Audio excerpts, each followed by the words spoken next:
Out is available in theaters. It's now time to talk about one of the most anticipated art books in a long time, The Art of Inside Out.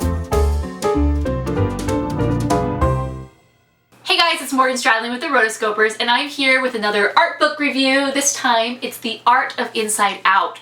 Now, if you don't know what Inside Out is, what, have you been under a rock? This film is incredible, amazing, imaginative, creative, awe-inspiring.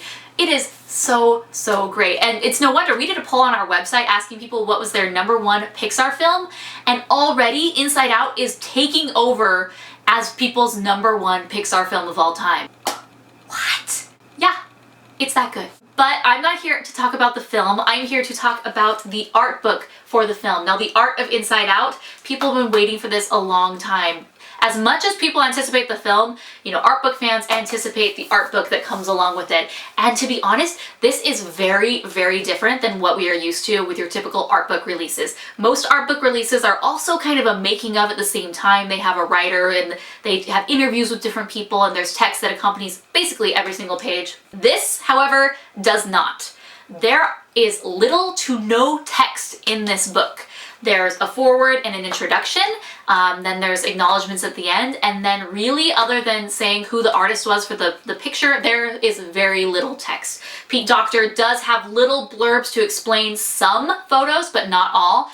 So really, he mentions in his introduction, he says, I'm gonna let the art speak for itself. And that's a bold choice. This actually reminds me a lot of The Art of the Incredibles. We did a review of that about last year, and it's kind of controversial in the fact that it's a lot of art and a lot of different sort of abstract art, and people like it, other people don't.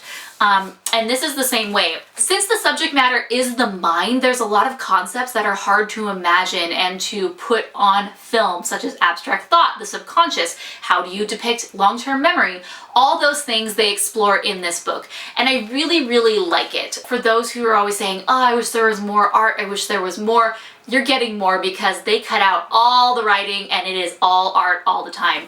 So the structure of this book is kind of freeform. We're introduced to characters, then we go to scenes, then we go to more characters. It's not like some art books where it says, here is the character chapter, and then we're introduced to every single character. Here's the background, setting the stage, boom, boom, boom, boom, boom. It definitely ebbs and flows, and I like it and I don't like it.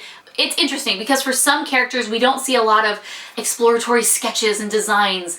They just sort of are there, and then we see them in doing different poses. And then for other characters like Disgust, who they mentioned was the hardest to nail down, there is a 2-page spread of different designs, and they are all over the spectrum. You see bits and pieces of her final design, but there's other things way over here that aren't. And then what I thought was really cool, there's one page where it shows all 5 emotions just standing there, doing their typical poses, and they're all basically the final characters except for Disgust. She looks completely different. She has this big hair, she's an older looking sort of character.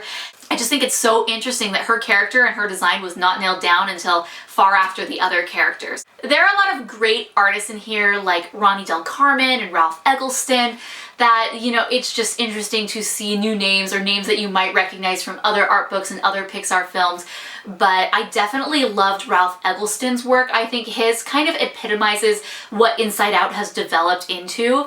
And when I see concept art from Inside Out, usually it's his that they're showcasing. Great job. There's so much color in this book. There's so much just creative exploration in this book because the concept of the mind gave them a lot of freedom, and I thought it was really cool. We see a little bit of Riley and her character in its evolution, but I would have liked to have seen even more of her character and how they figured out her look, because her look isn't this typical pretty young girl, with the beautiful hair and the cute eyes and blue, whatever. She has a completely different look, and it's just more of a normal everyday kind of getting into this awkward teenage years look, and I love that, but I would have liked to have seen how they got there. And then we get to see other parts of the mind. There's a lot of concept art that didn't make it into the final film, which is amazing and I love it, but the lack of explanation kind of makes it a little sad to me, just because I'm so curious, like, where did this come from? What ideas spawned this? I love it, but I'm kind of sad because there's no context behind it. There occasionally you'll get like 2 lines, but other than that you don't. So this film and this book is amazing. It's such an art book, which I love. It's just all art all the time.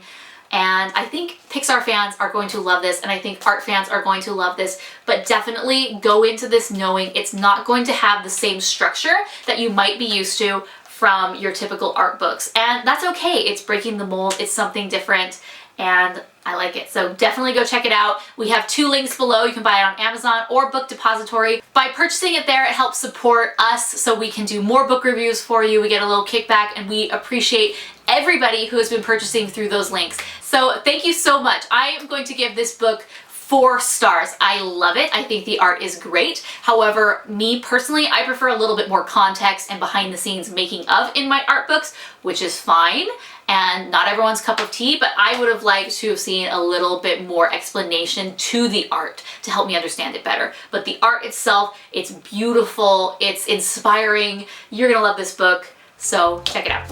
All right, guys, let me know in the comments if you're gonna check this book out. And until next time, I'm Morgan, and this is the Rotoscopers YouTube.